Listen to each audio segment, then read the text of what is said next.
being out like this, as I say, I can't put my finger on it, but I suddenly feel like I can breathe and think, and felt claustrophobic before and just tense and wound up, but I feel less of that now. I think people are far more honest.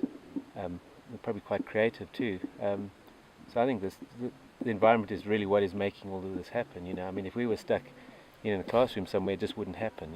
So I think the environment is conducive to that.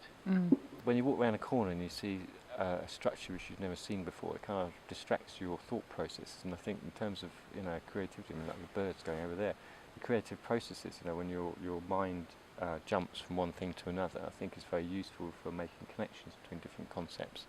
And I think that's one of the things that I've noticed consciously almost happening.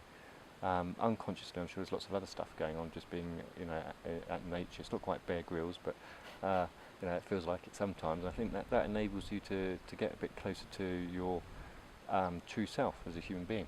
And I think when you're in that mental frame of mind, then I think that's when sometimes things come together, and otherwise they wouldn't. It's an interruption when we know we've got a mobile signal, because the heart says, "Oh, here's a connection opportunity to touch back into the life we've left at home for now, whilst we're trying to immerse ourselves in the thinking space here."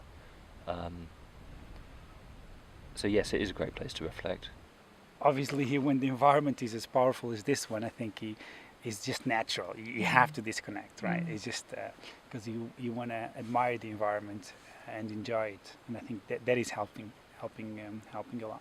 If it was a more familiar environment, I think would be not so easy to disconnect, right? I think this makes it easier.